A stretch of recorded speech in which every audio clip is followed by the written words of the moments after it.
Les lois de l'histoire. Le podcast sur l'actualité de la recherche en histoire du droit, présenté par Paul Chauvin-Madère.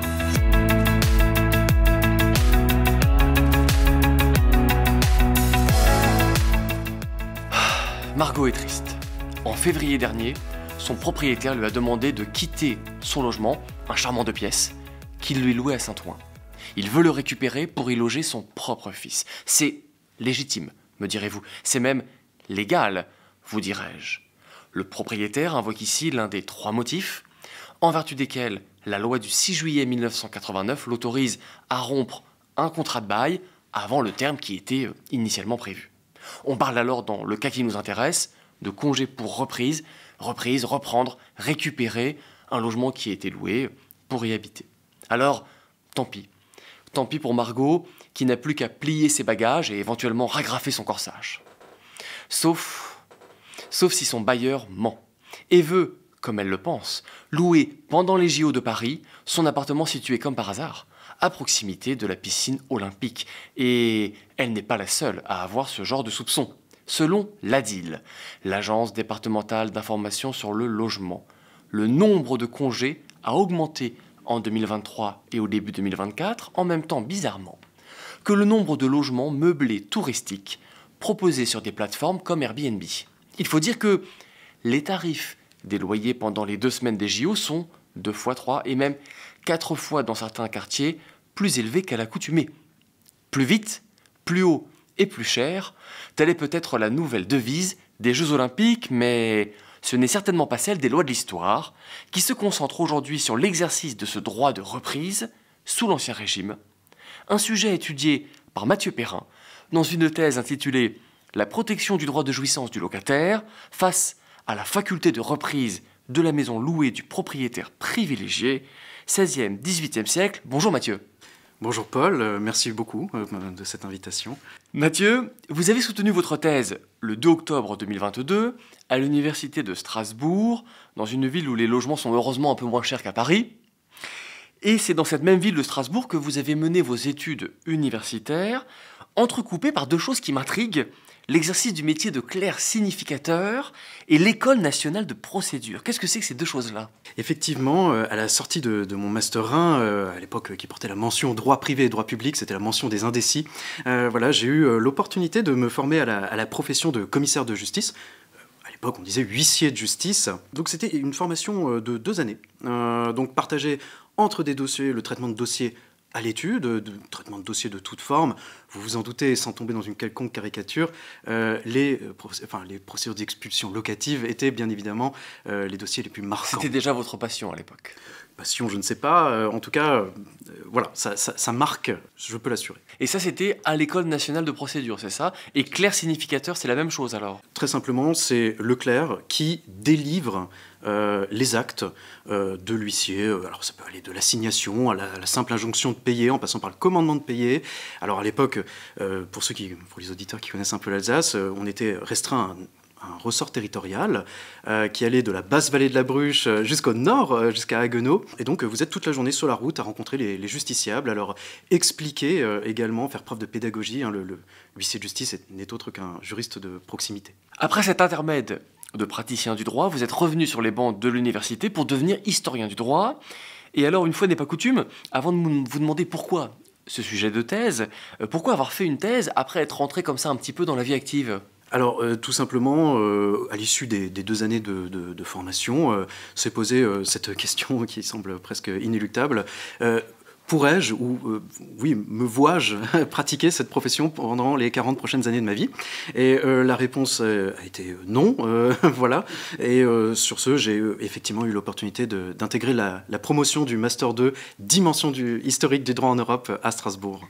Et alors, vous avez fait une thèse sur le droit de reprise, pour le dire vite. Pourquoi ce sujet ? Est-ce que vous pouvez nous en dire la genèse ? Effectivement, les dossiers d'expulsion locative sont les dossiers qui m'ont le plus marqué durant ces 2 ans. Sans entrer dans une quelconque caricature, je dirais que derrière les liasses d'actes qui s'accumulent pendant des mois, voire pendant des années même, il y a bien souvent des accidents de vie, des accidents de parcours, des déboires de locataires, débiteurs, que ce soit des hommes, des femmes, parfois même des enfants, toutes catégories sociales confondues. Cela m'a profondément marqué et il se trouve qu'à l'époque, je me suis aussi intéressé un petit peu à cette législation spéciale sur les loyers lorsque le droit justifie la protection accrue des locataires. Une protection qui est importante quand il y a beaucoup de locations. Est-ce que c'était le cas sous l'Ancien Régime? Est-ce qu'il y avait beaucoup de locataires? Est-ce que vous auriez des chiffres? Il est, en premier lieu, possible d'affirmer que la location constitue le mode majoritaire d'habiter sous l'Ancien Régime.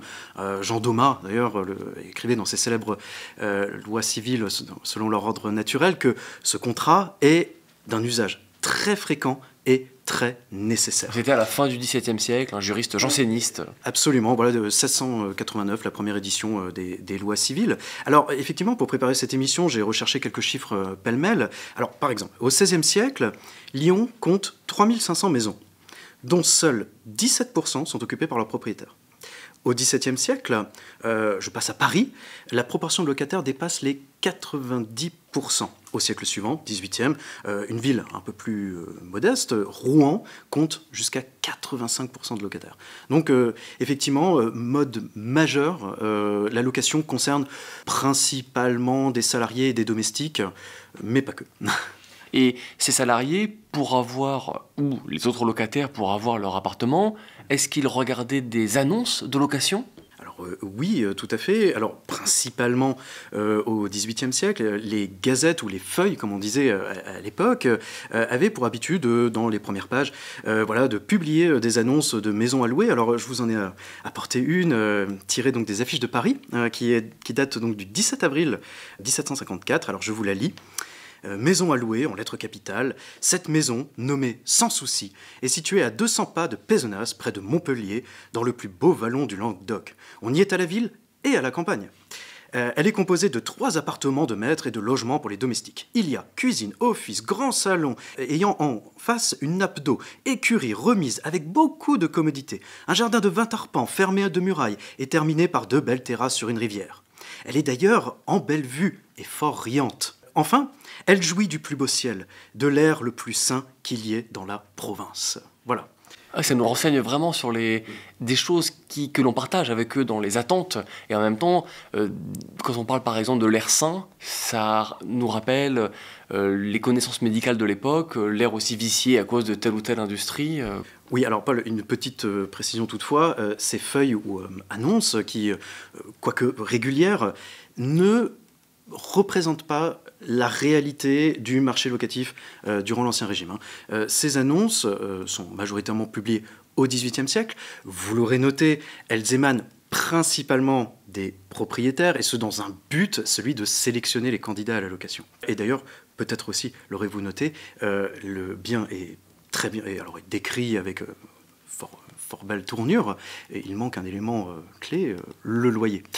Voilà. Et le loyer, je peux vous l'assurer, le loyer s'adresse à tout de même une population instruite, pour ne pas dire aisée. Et justement, faisons un peu de sociologie.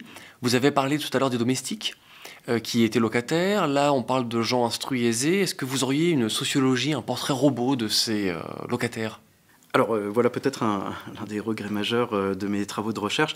Je n'ai pas mené de recherche approfondie concernant la sociologie des locataires. En revanche, pour ne pas en rester à cette réponse de Normand, il est certain qu'il n'existe pas un profil type de locataires. Il y a certes une population miséreuse qui occupe, dans des conditions d'ailleurs assez difficiles et précaires, les bâtiments rafistolés des centres historiques de l'intramuros, donc dans les grandes villes. Et ceci à tel point que que certains historiens parlent de ségrégation verticale. Plus vous occupez un étage élevé dans l'immeuble, plus vous êtes de conditions modestes, dirons-nous. Donc il n'y a pas de différence entre banlieue et un ville intramuros, mais plutôt entre le bas et le haut. Exactement. Et puis, en parallèle alors de cette population, il y a certains locataires qui sont tout de même beaucoup plus aisés. Alors, pour preuve donc l'annonce dont je vous ai donné lecture dans la Gazette. Alors j'invite aussi les auditeurs à, par exemple, consulter sur le site des Archives nationales l'inventaire mobilier après décès d'un juriste que j'ai beaucoup utilisé dans la thèse, qui est François Bourgeon, qui, avant de mourir, occupait un appartement, alors tout ce qu'il y a de plus cossu, voilà, il faut croire que son activité d'avocat lui permettait de satisfaire au loyer. Ça arrive. Voilà. Passons justement au droit, puisqu'on parle d'avocat. Ces locataires avaient des droits et des devoirs par rapport aux propriétaires, droits et devoirs qui étaient indiqués dans le contrat de bail, mais il y avait aussi une épée de Damoclès au-dessus de leur tête, ce droit de reprise qui a fait l'objet de votre thèse, dont j'ai parlé tout à l'heure. C'est quoi le rapport entre ce droit de reprise et ce qu'on appelle l'expulsion ? L'expulsion est la conséquence logique de l'exercice de sa faculté de reprise du bien loué par le propriétaire bailleur. Et donc, dans ce sens, effectivement, il est tout à fait possible d'assimiler congé, reprise et expulsion. Qui en est la conséquence, la qui en sanction. est la conséquence. Mais il y a d'autres motifs, d'autres congés que le motif de la reprise. Est-ce que vous pourriez nous rappeler les autres types de congés qui existaient à l'époque que vous avez étudié ? Synthétiquement, j'ai pu identifier 2 catégories de motifs.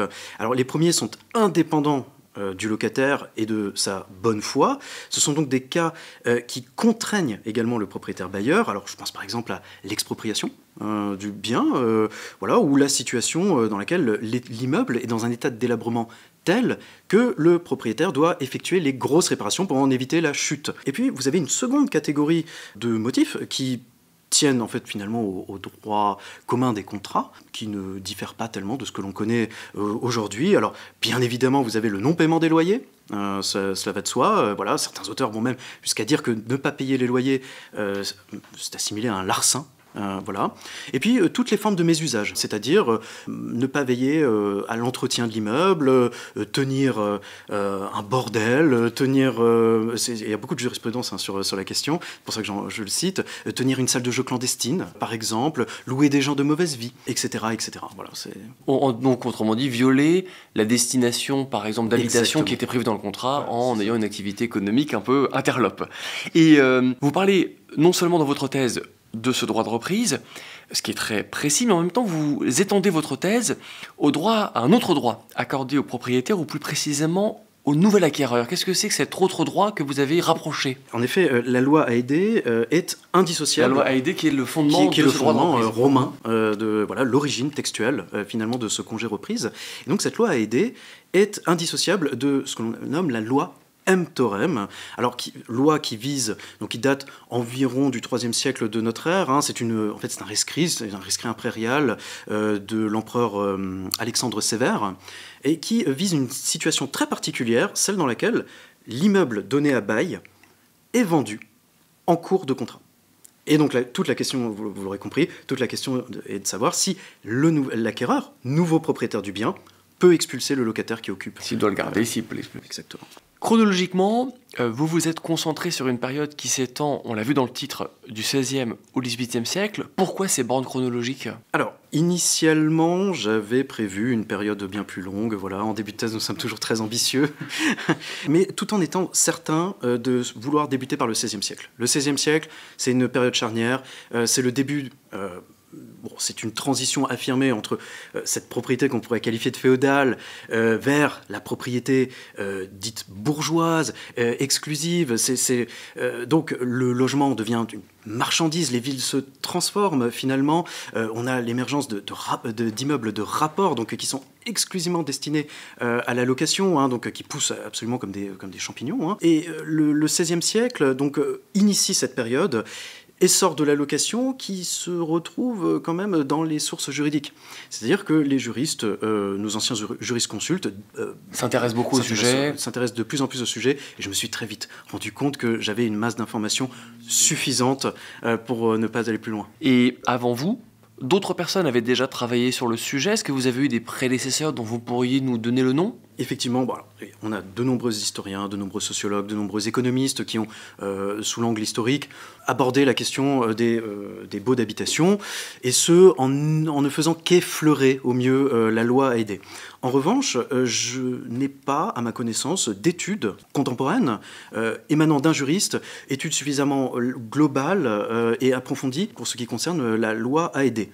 Ce qui fait que cette loi a aidé, et à tout le moins sa postérité, a été laissée finalement à la doctrine du XIXe siècle qui a félicité son abrogation par le Code civil. Je comprends donc que votre thèse est déjà une synthèse sur une question qui n'avait pas été défrichée.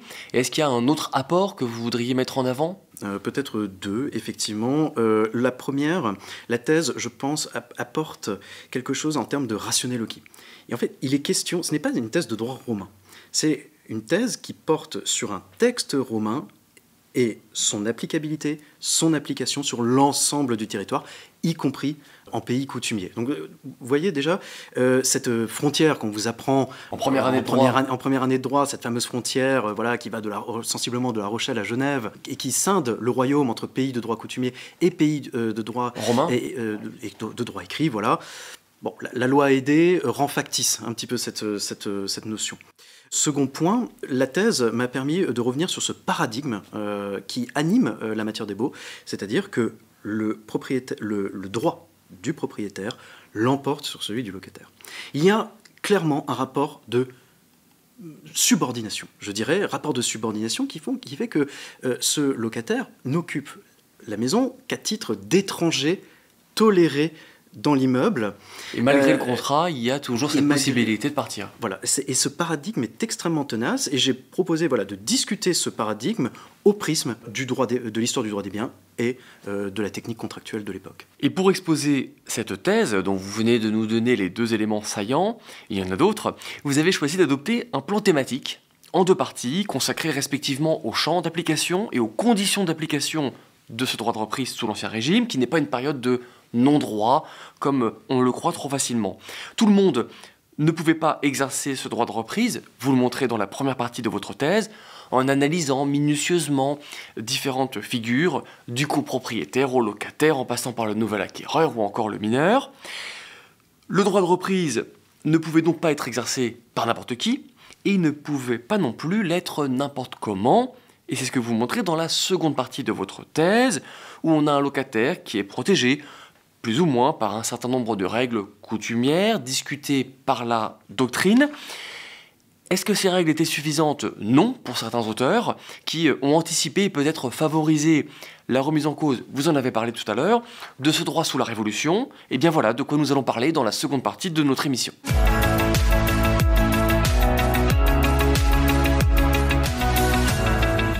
Avant de parler de l'encadrement du droit de reprise, on va commencer par discuter du principe lui-même. On va le faire en deux temps. D'abord, en voyant les fondements, pourquoi, d'où vient ce droit, et puis ensuite en voyant son champ d'application, pourquoi, en deux mots, et pour qui existe ce droit. Commençons par les fondements.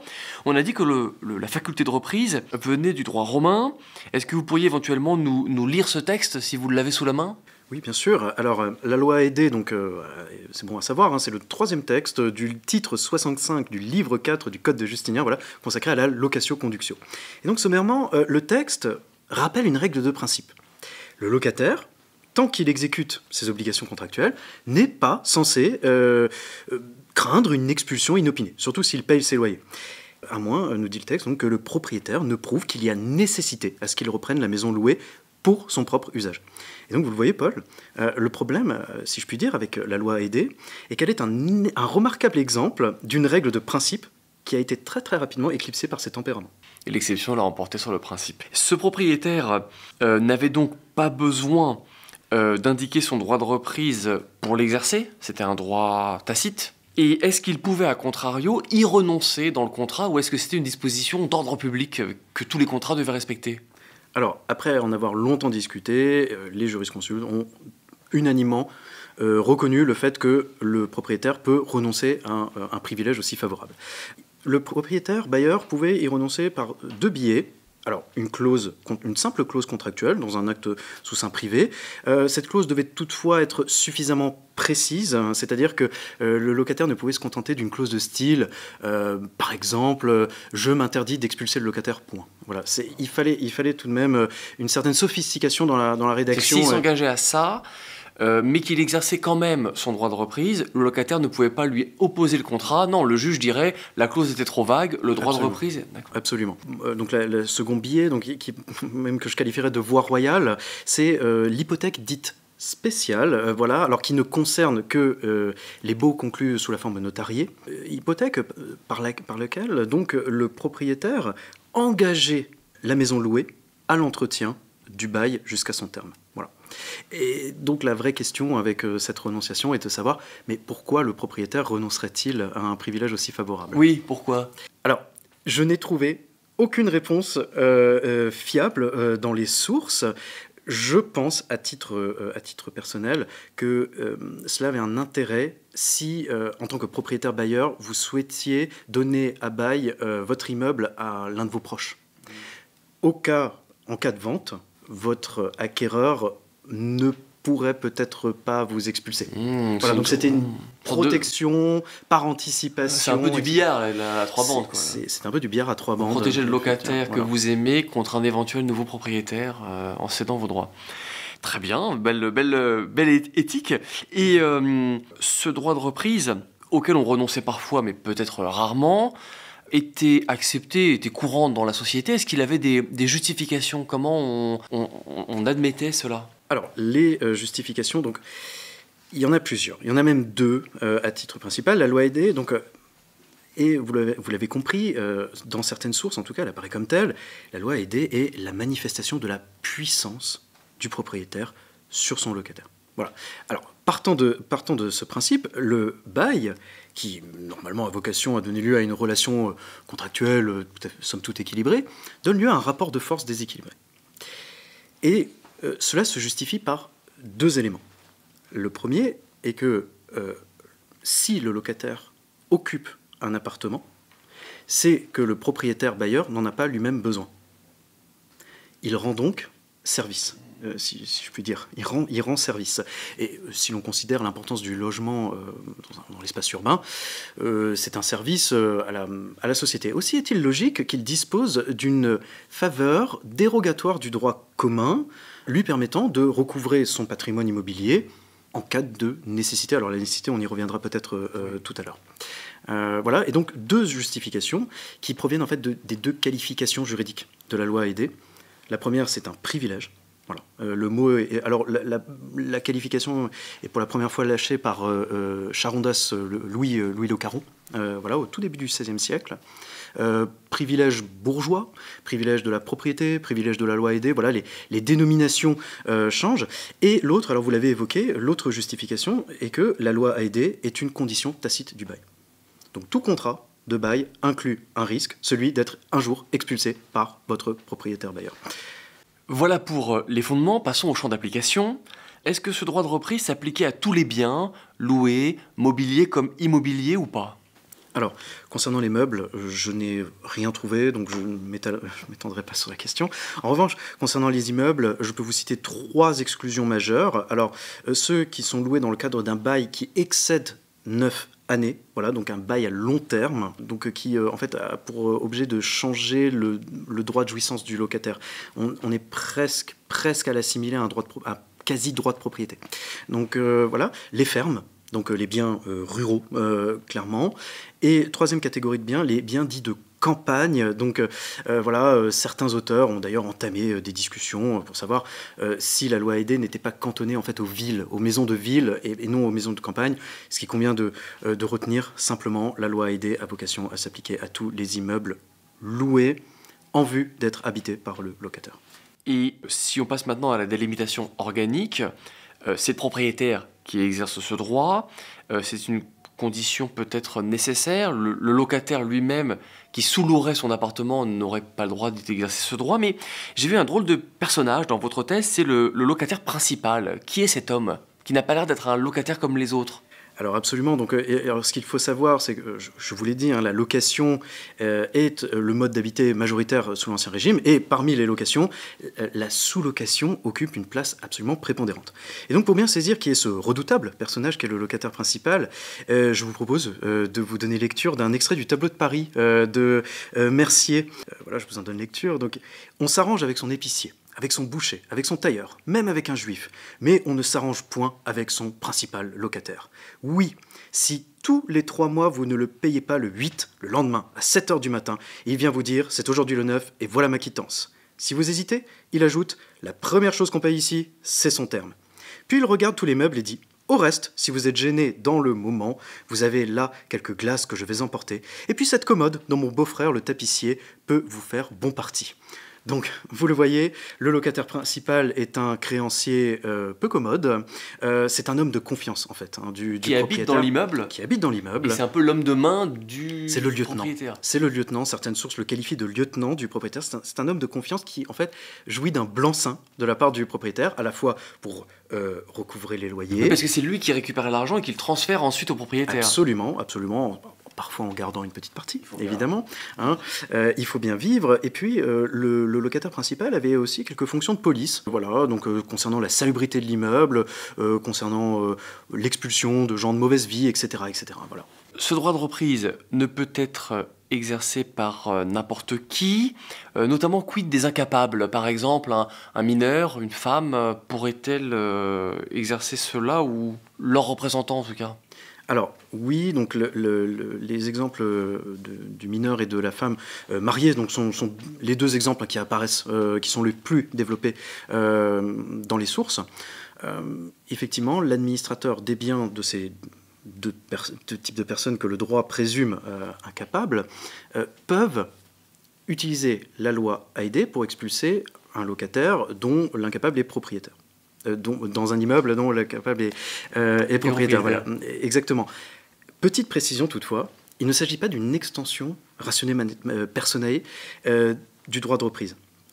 Pourquoi ? Parce que l'administrateur expulsera toujours le locataire au nom et pour le compte de l'incapable. Et si on suit la logique, il vivra dans l'immeuble ainsi vidé avec l'incapable. Vous voyez, donc le titulaire ne change pas, c'est le propriétaire, certes incapable, qui bénéficiera de l'expulsion requise par quelqu'un qui en est capable juridiquement.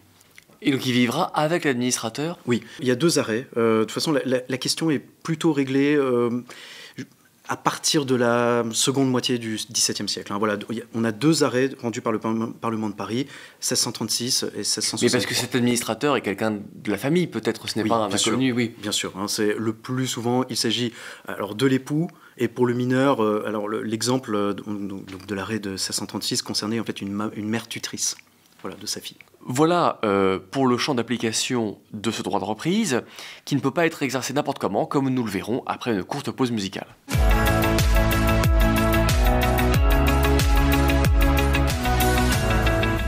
L'exercice du droit de reprise était encadré par certaines règles qui conditionnaient sa mise en œuvre, on va le voir dans un premier temps, mais on verra ensuite que ces règles ne suffisaient pas à le rendre légitime pour certains auteurs qui ne vont pas hésiter à critiquer ce droit de reprise, comme on verra dans un second temps. Le propriétaire ne peut pas expulser son locataire pour n'importe quelle raison, n'importe quand, n'importe comment. Commençons par les raisons. On l'a dit, vous vous êtes concentré, Mathieu, sur l'expulsion qui est motivée par le désir d'habiter à la place du locataire. Mais pourquoi vouloir habiter à la place de son locataire? Est-ce que c'est par plaisir? Est-ce que c'est parce qu'il y a des accidents de vie qui poussent ce propriétaire à faire cela? Première précision, pour souligner en fait le travail conséquent de nos anciens jurisconsultes, le texte romain évoque un usage propre.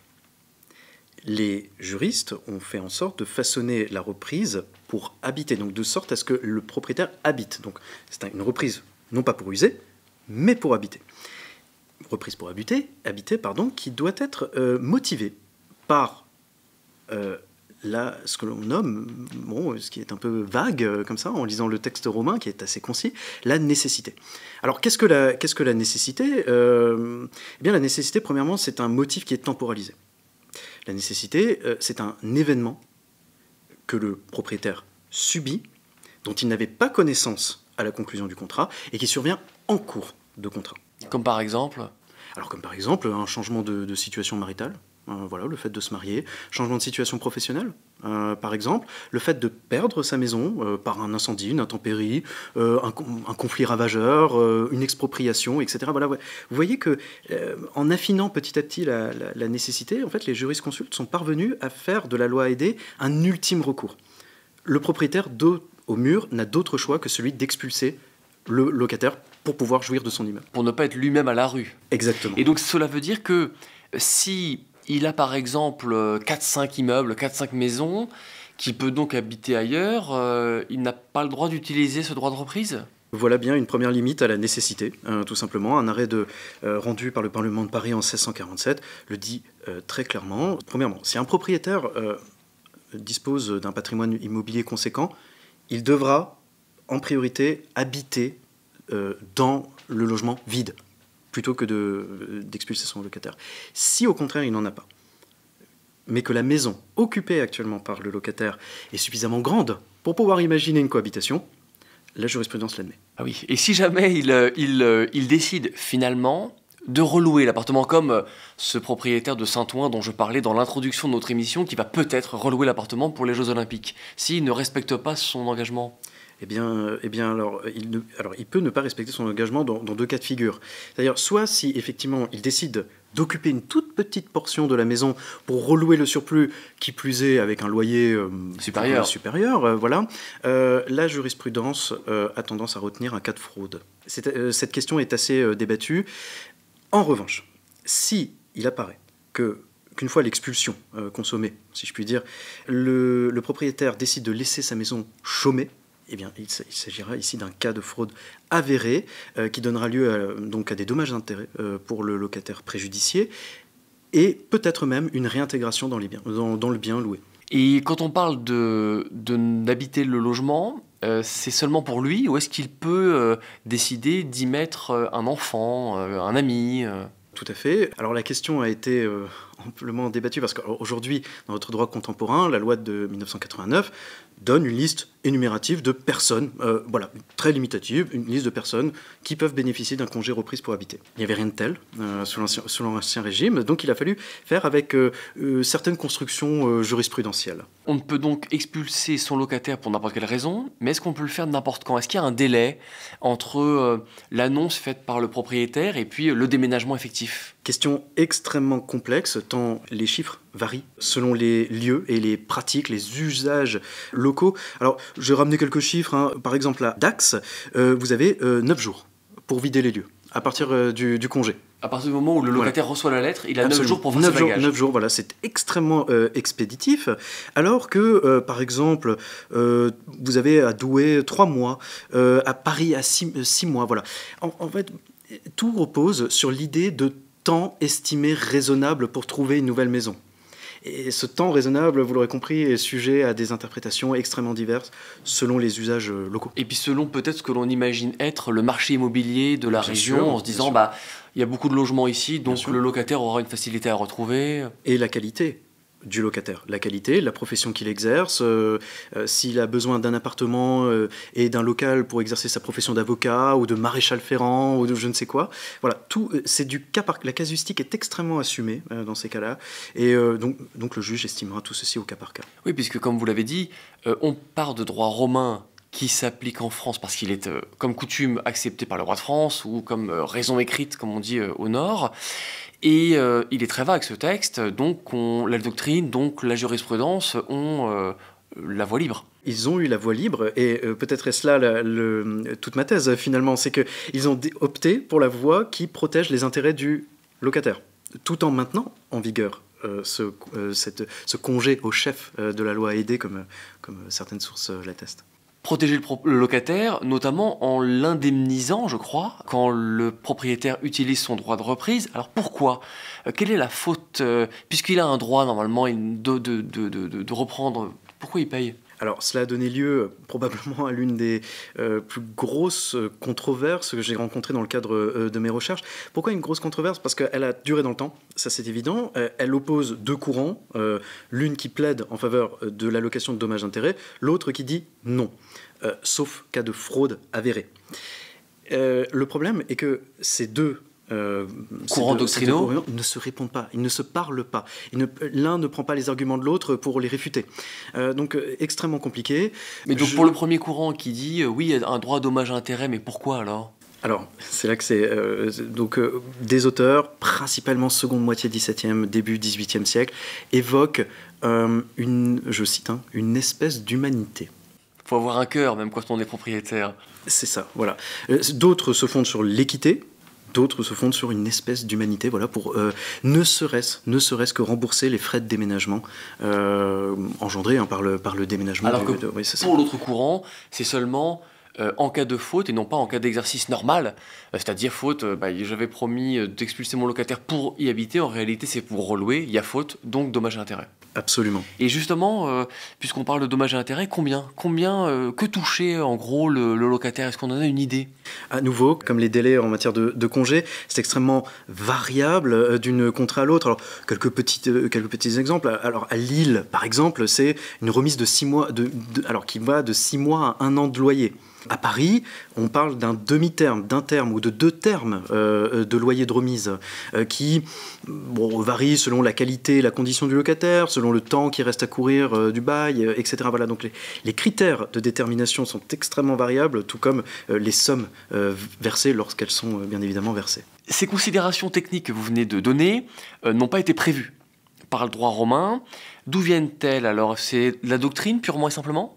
Doctrine, l'aristographie. Donc l'aristographie, c'est... L'aristographie, donc ce sont tous ces dictionnaires et compilations d'arrêts qui peuvent être soit qui englober l'ensemble du territoire, soit une juridiction en particulier. Alors je renvoie à certains travaux qui mettent en doute un petit peu la véracité de ces travaux. En tout cas, le fait est que l'ensemble des sources convergent, en tout cas, vers une protection des intérêts des locataires. C'est évident. Mais toujours dans une approche casuistique, comme vous l'avez dit à plusieurs reprises, pardonnez-moi ce mauvais jeu de mots, une casuistique qui veut coller à la réalité, défendre les intérêts des locataires, mais pas assez pour certains qui veulent supprimer ce droit. Ce droit a fait débat, il y a eu des controverses techniques, vous l'avez dit, est-ce qu'on donne un dommage d'intérêt en cas de fraude ou dans tous les cas, mais il y a aussi des débats plus politiques, plus philosophiques, sur le principe même.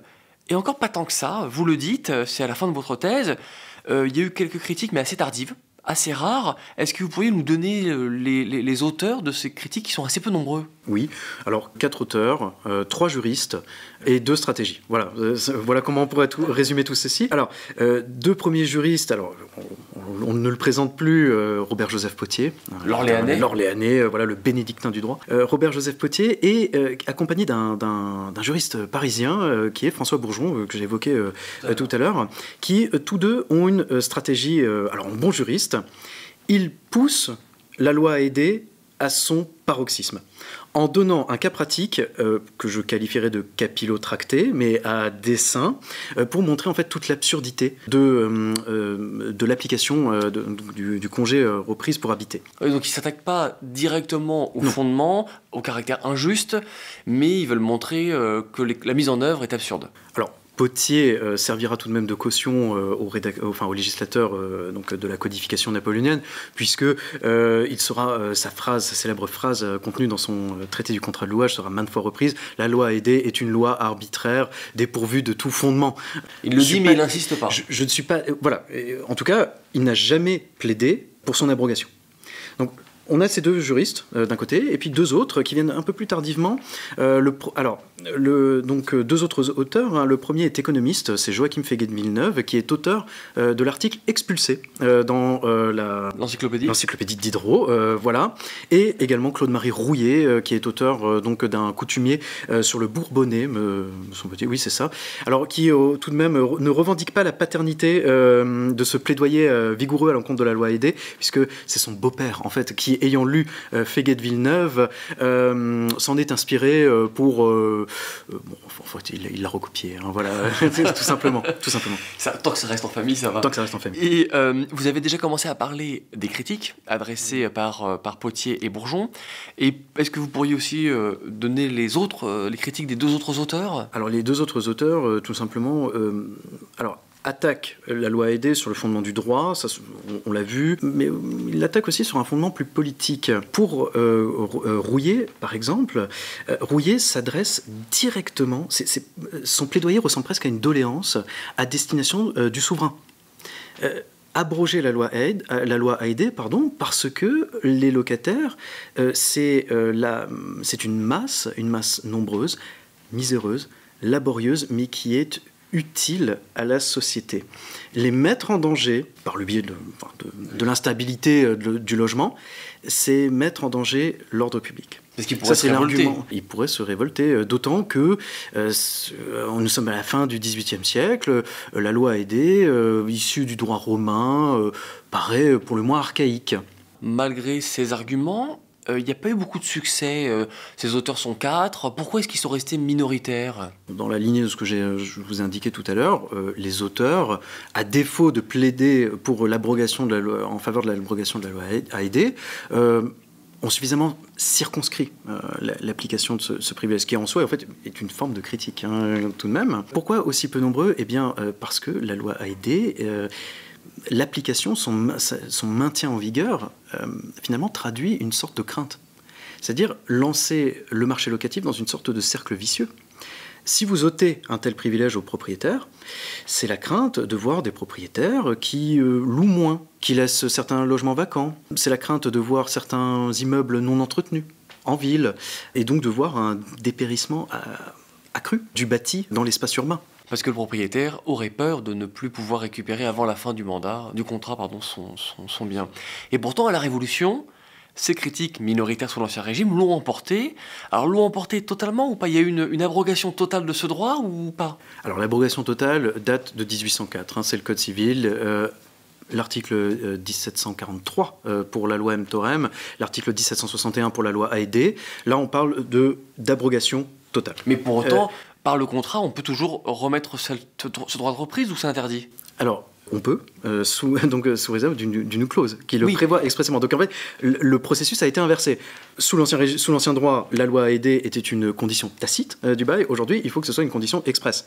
Voilà, il en va de même pour la faculté d'expulser de l'acquéreur. Du nouvel acquéreur. Voilà. La législation révolutionnaire, en fait, a asséné si je puis dire, le premier coup de poignard contre la loi M-Thorem, mais qu'en matière rurale. Voilà. En protégeant donc les biens ruraux et non pas les biens... Absolument, voilà, par le biais d'un décret d'octobre 1791, pour être exact. Une dernière question, dans quel sens est allée l'histoire ? Est-ce que c'est vers plutôt une protection du locataire, du propriétaire ? Est-ce qu'il y a un gagnant ? Indéniablement, depuis 35 ans, depuis donc la loi du 6 juillet 1989, la protection du locataire est un dessein politique plutôt assumé. Ceci étant, j'invite les auditeurs courageux à ouvrir le Code des baux, et pour être exact, à l'article 15.1 de la loi de 1989, donc consacré au congé reprise pour habiter, et essayer de comparer la jurisprudence rendue ces 30 dernières années avec celle rendue il y a 400 ans. Les similitudes sont assez frappantes. Voilà, et... Alors que c'était une époque où justement les droits des locataires étaient moins protégés. Donc finalement, malgré les grandes annonces... C'est tout l'apport de cette thèse, d'un point de vue historiographique en tout cas, c'est contredire la doctrine 19e siècle finalement, voilà, qui voyait en cette loi Haïdé une loi archaïque. Eh bien merci Mathieu. Merci à vous. Merci d'être venu dans les studios des lois de l'histoire, présenter cette thèse dont je rappelle le titre, la protection du droit de jouissance du locataire face à la faculté de reprise de la maison louée du propriétaire. 16e, 18e siècle. Est-ce qu'elle sera publiée un jour prochain, votre thèse ? C'est en pourparler. Eh bien, très bien. Merci beaucoup, Mathieu. Merci à vous. Merci aussi au laboratoire IDPS de l'Université Sorbonne Paris-Nord pour son soutien financier, à Pierre Damel, Laura Marie-Rennes et Isabelle Potier pour leur soutien technique, et merci enfin à vous, chères auditrices et chers auditeurs, d'avoir suivi ce podcast que vous pouvez bien sûr réécouter, partager et commenter sur les réseaux sociaux. En attendant le prochain épisode des Lois de l'Histoire, le podcast sur l'actualité de la recherche en histoire du droit.